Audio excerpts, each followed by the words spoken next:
तो आज की कहानी में हम देखेंगे कि एक लड़की होती है जिसका पिता बचपन में उसके साथ बहुत ही गलत कार्य करता है, जिसकी वजह से उसे एक गंभीर बीमारी का सामना करना पड़ता है। तो बिना आपका समय खराब किए हम चलते हैं कहानी की तरफ, जहां पर कहानी की शुरुआत होती है। यहाँ पर किसी लड़की को वो लोग पकड़कर एक डॉक्टर के पास लेकर जा रहे थे, क्योंकि उसे एक हिस्टोरिया नाम की बीमारी थी। लेकिन इस बीमारी में लड़की को खुद के ऊपर बिल्कुल भी कंट्रोल नहीं रहता, जिसकी वजह से यह हमेशा उल्टी सीधी हरकतें करने लगती है, जैसे कि जोर से चिल्लाने लगती या फिर दूसरे को नुकसान पहुंचा देती। जिसके बाद हम देखते हैं कि वहां पर एक डॉक्टर उस लड़की के पास जाकर बोलता है कि तुम घबराओ मत, मैं तुम्हें एकदम से ठीक कर दूंगा, लेकिन ऐसा करने के लिए तुम्हें मेरी एक मदद करनी होगी। यहाँ पर यह डॉक्टर एक शर्त रखता है कि मैं तुम्हारे पीछे बैठूंगा और तुम मेरे आगे, जिसके बाद तुम मेरे सारे सवालों के सही जवाब दोगी। असल में हम जान पाते हैं कि वो डॉक्टर लड़की के पीछे इसलिए बैठकर सवाल करता है क्योंकि उसे डर था कि कहीं वो लड़की उसे मारे ना। तब यहाँ पर हमें पता चलता कि इस लड़की की इस हालत का जिम्मेदार उसका पिता था, क्योंकि बचपन में ही उसके पिता ने उसे बहुत टॉर्चर किया था और उसके साथ बहुत गलत काम भी किया था। अब इसके बाद इधर हमें डॉक्टर की वाइफ को दिखाया जाता है जो काफी प्रेग्नेंट थी, और इसके अगले दिन हमें उस डॉक्टर को उस लड़की के साथ दिखाया जाता है जो मेंटली रूप से परेशान थी।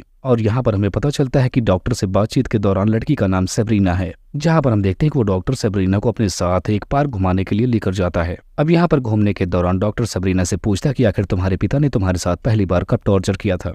तब यहाँ पर सेब्रीना बताती है कि जब मैं बहुत छोटी थी तब मेरे हाथ से एक प्लेट टूट गई थी, और इसी गलती की वजह से मेरे पिता ने मुझे बहुत टॉर्चर किया था, जिसके बाद वो मेरी गलतियों का फायदा उठाने लगता है। यहाँ पर सेब्रीना बताती है कि जब उन्होंने ऐसा करना शुरू किया तो पहले मुझे बहुत बुरा लगता था, लेकिन वक्त गुजरने के साथ साथ मुझे भी ये काम करने में काफी अच्छा लगने लगा। तब यहाँ पर वो डॉक्टर अच्छे से समझ जाता है कि सेब्रीना के बचपन में हादसों का शिकार होने की वजह से उसकी दिमाग की हालत अब ठीक नहीं है। तब यहाँ पर वो डॉक्टर सेब्रीना को बताता है कि वो दिमाग से बहुत तेज है, अगर वो अपनी बीमारी को ठीक कर ले गई तो वो आगे चलकर बहुत कुछ कर सकती है। जिसके बाद हम देखते हैं कि वो डॉक्टर सेब्रीना का प्रॉपर तरीके से इलाज करने लगता है, और वक्त गुजरने के साथ साथ सेब्रीना भी काफी ठीक होने लगती है।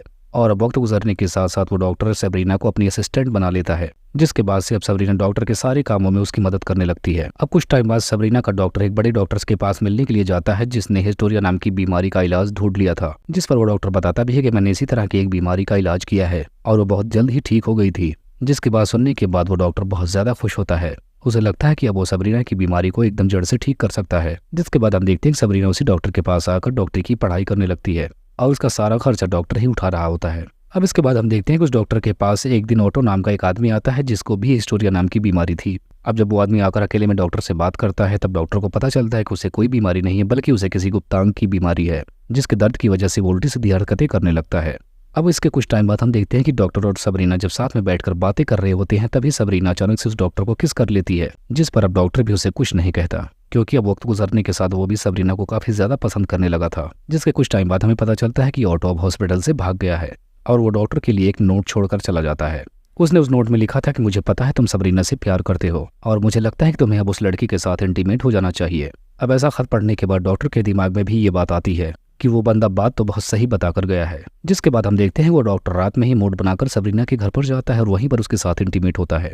अब उसके अगले दिन उसका बड़ा डॉक्टर जब उससे मिलता है तब वो बताता है कि पूरे शहर में यह अफवाह है कि तुम्हारी असिस्टेंट के साथ तुम्हारा कोई चक्कर चल रहा है, जिस पर डॉक्टर उस बात के लिए मना कर देता है। जिसके बाद डॉक्टर सेब्रीना को अपने पास बुलाकर उसे बोलता है कि तुमने हमारी पूरी अफवाह पूरे शहर में फैला रखी है। तब सेब्रीना कहती है मैंने ऐसा कभी कुछ नहीं किया। यहाँ पर वो डॉक्टर सेब्रीना की एक बात नहीं सुनता और उससे बोलता है कि तुम्हें जल्द से जल्द यहाँ से जाना होगा। तो सेब्रीना भी अब गुस्से में आकर कमरे से चली जाती है। अब अगले दिन सेब्रीना फिर से डॉक्टर के पास जाती है और बोलती है कि मेरी माँ मुझे यहाँ से लेने के लिए आई है। तब वो डॉक्टर कहता है कि हाँ, मैंने ही उसे तुम्हें यहाँ से ले जाने के लिए बुलाया है। अब ऐसी बात सुनने के बाद सेब्रीना को और भी गुस्सा आता है, जिसके बाद वो फौरन वहां से चली जाती है। अब इसके बाद सेब्रीना उस बड़े डॉक्टर को एक खत लिखती है, जहां पर वो बताती है कि मेरी पढ़ाई का सारा खर्चा डॉक्टर दे रहा था, लेकिन अब उससे मेरा रिलेशन खत्म हो चुका है, जिसकी वजह से मैं आगे पढ़ाई नहीं कर सकती। और यहाँ पर उसे ये भी लिखती है कि मेरा और डॉक्टर का अफेयर भी चल रहा था।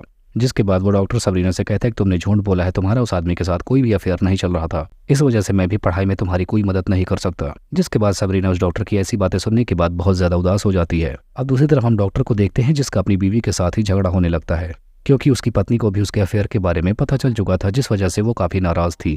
अब इसके बाद सेब्रीना रोते हुए एक दिन डॉक्टर के घर पर आती है, जहाँ पर वो बताती है कि तुमने उस डॉक्टर से झूठ बोला था, जिसकी वजह से वो मुझे पढ़ाई के और पैसे नहीं दे रहा। जिस पर सेब्रीना कहती है कि तुम्हें उस डॉक्टर को सब कुछ सच सच बता देना चाहिए, लेकिन पहले तो वो डॉक्टर मना कर देता है। लेकिन सेब्रीना के काफी रोने और रिक्वेस्ट करने के बाद वो इस बात को मान जाता है। जिसके बाद अब वो उस आदमी को जाकर सच सच सब कुछ बता देता है। जिसके बाद वो आदमी अब सेब्रीना से माफी मांगता है और उसकी पढ़ाई का पूरा खर्चा भी उसे देने लगता है। जिसके कुछ टाइम बाद अब हम देखते हैं कि सेब्रीना भी एक अच्छी डॉक्टर बन जाती है। जिसके बाद वो अपने डॉक्टर फ्रेंड के पास मिलने के लिए जाती है। अब उसके घर पे जाने के बाद उसकी मेड वहां पर बताती है कि वो डॉक्टर जब से वहां पर आया है तब से वो बहुत डिस्टर्ब रहता है, तुम्हें एक बार उससे जाकर मिल लेना चाहिए। जिसके बाद हम देखते हैं सेब्रीना डॉक्टर के पास जाती है, जो बिल्कुल अकेला तनहा बैठा हुआ था, और वहां पहुंचकर वो डॉक्टर को बताती है कि मैं प्रेग्नेंट हूँ।